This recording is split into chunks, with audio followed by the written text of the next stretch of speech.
This is the first of 5 episodes in the saga of a project where our project manager has to deal with a very aggressive but unskilled sponsor.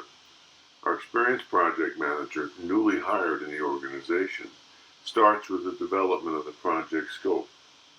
First, we see the project manager use ineffective techniques and, frankly, get run over by the sponsor. He agrees to start work without a scope, which of course dooms the project to failure. Then, the same project manager and sponsor start over again, and the PM uses best practices techniques to persuade the sponsor to define the scope the right way.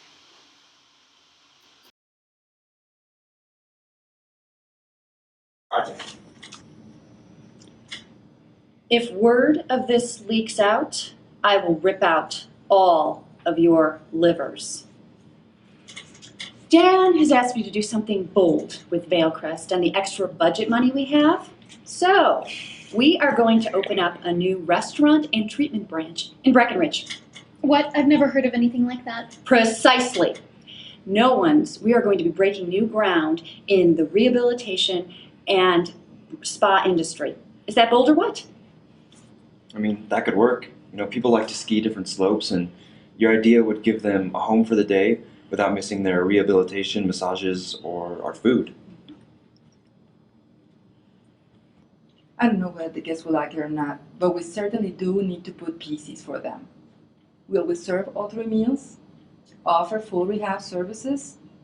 Would that affect our system staff? Those are details, and I'm going to leave that to the project manager and you 3. I trust that you will bring this project to a successful, triumphant conclusion. Do you have any questions? Okay, so exactly what kind of staffing will we need at this new operation? And then how are we going to market it to your guests? Are we going to take out newspaper ads? Are we going to have people transfer from Vail over to Breckenridge? Are we going to hire new people? How do you want this done? Stop with all the stupid detail. You'll have to work that out in your plan. That's what I'm paying you for. You can work with my people to decide on all that minutia. Okay, what's the budget and what completion date do you want? Very good, Ren.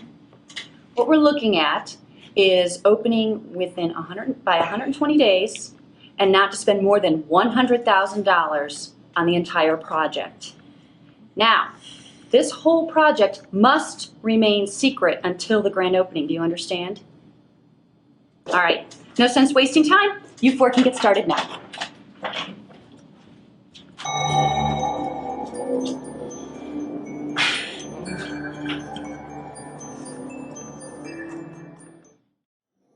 Wow, was that awful. The project manager dived headfirst into the activity trap with the sponsor, never really defined the scope, and agreed she's a little bit nasty, but a difficult sponsor to work with, but that's no excuse. The project manager is now leading his team on the Titanic, and the iceberg is right there. It's going to be very hard to recover from the absence of a scope, and the project manager was intimidated by the sponsor, and as a result, he's going to have a failed project. Just think about how angry she'll be at the end. Woo! Now, let's go back and look at the right way. So tell me about the project. If word of this leaks out, I will rip out all of your livers. Dan wants me to do something bold with Vailcrest and the extra budget money we have. So, we are going to open up a restaurant and treatment branch in Breckenridge. Oh my God. That's I could great. redesign the whole new place. No, I'm going to do a great system of computers, food and I'm service going to could put just the be wireless. I'm sorry, just excuse me for a moment. I just need to know how you, Martha, will judge the success of this project. What measures will you use? Good question, but I'll think about that for now. Right now, we need to get started. We have a very short amount of time and a very limited budget, so let's not waste time or money.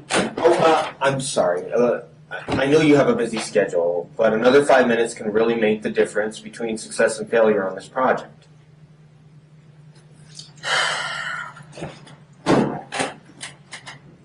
Okay, get on with it. You're supposed to be the professional project manager. Right. And if we start the project without knowing how you'll measure success, then we'll end up doing the wrong things and the project will fail. So, do you want high profits? Are you looking for additional revenue? Do you want to beat your competitors to the punch? What's the end result here? All right, simply this. Open the Breckenridge branch in 120 days from now without spending more than $100,000. Is that clear? Well, I get that. That's the constraints. I just need to know what's the end result. Why is that your business? Open the damn branch and I'll worry about the end result. Well, that has no chance of success. What'll happen is if we don't know how you're going to measure success, we'll end up doing a lot of the wrong things. In fact, we'll have to redo a lot of things, and the project will fail. You're going to end up having to check every task that we do. Now, if you can just tell me what will make you happy with the project, we can get it done right. You want to make me happy? Start now with no more talking. Well, that approach has a 0% chance of success. If you can just tell me what it is that you think will make this project successful, that would really help this. I mean, that's the project sponsor's job. That's what we need from you.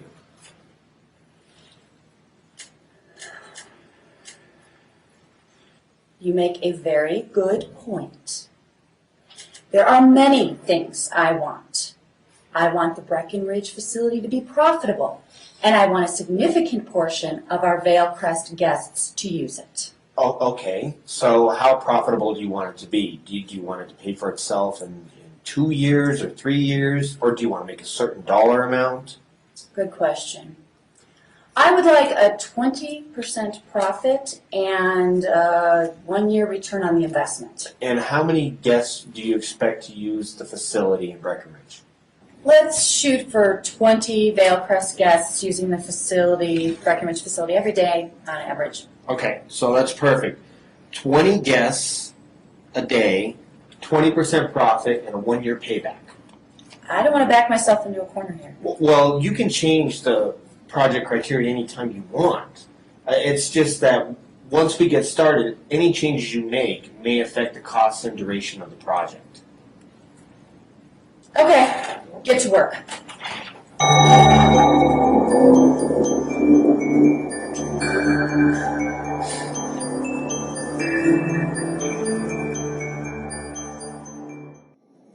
Well, that was a lot better, wasn't it?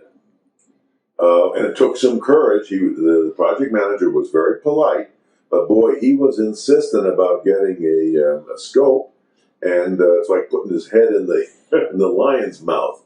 But sponsor came around, didn't she? He gave some good reasons about why we have to have a metric for our scope, why it has to be measurable, and how not defining the scope really put the whole project at risk. The sponsor responded. I'm not saying that they're great friends now, but we've got a good foundation to move forward on the project, don't we? This is the right way to do it. A big part of a project manager's success is based on communicating in meetings with individuals or small groups and in making presentations. Our individual instruction courses give you practice in these areas in live online sessions. Your instructor will play the role of the person with whom you're working. The sessions are a lot of fun and our students and instructors enjoy them. You'll get live practice thinking on your feet and answering the questions that PMs have to answer.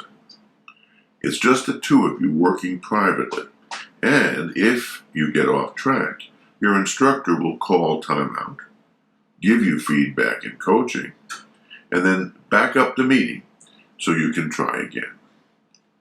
Please consider one of our courses.